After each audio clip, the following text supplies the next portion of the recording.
His surprise election in 2013 would mark a more radical break with the past than many expected.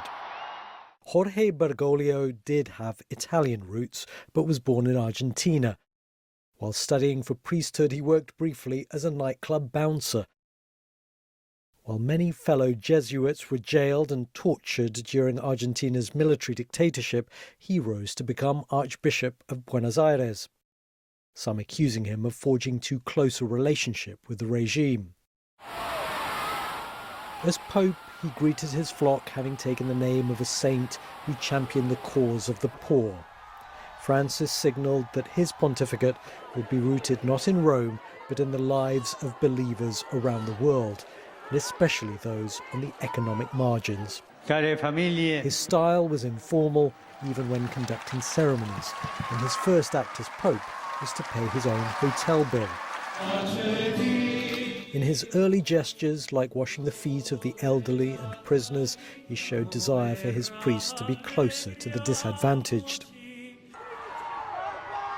He spoke out for the protection of migrants and refugees, laying a wreath on the waters where so many died on their perilous journeys. He travelled widely, drawing energy from the crowds.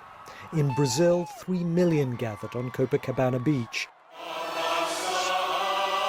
And in the Philippines, he broke records for the world's largest mass, as 6 million turned out to join him.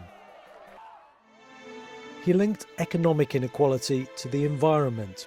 In a video launching a papal encyclical, he said climate change amounted to rich countries inflicting damage on poor ones.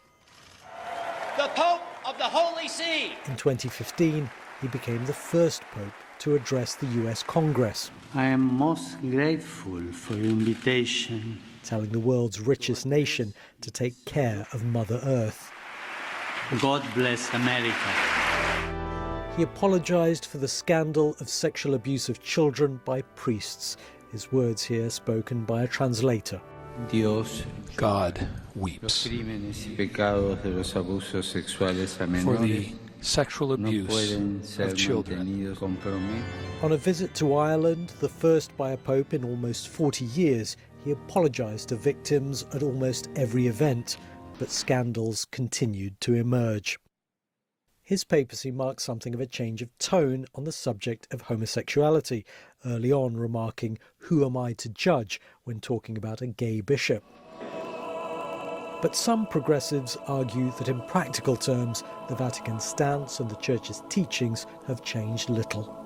Even so, conservative Catholics viewed him with suspicion. But in some ways, he was as traditional as Pope John Paul II, whom he made a saint. And he had very conservative views on abortion, contraception, surrogacy, and gender reassignment.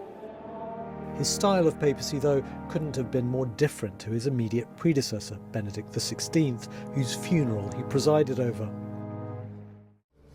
Through the scores of cardinals from the developing world he appointed, he changed the complexion of the church hierarchy, consolidating a shift in the centre of gravity of Catholicism away from Europe, where it was in decline, toward Latin America, Asia and sub-Saharan Africa.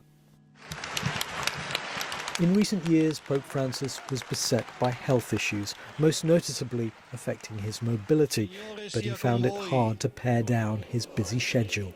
Buona domenica a tutti.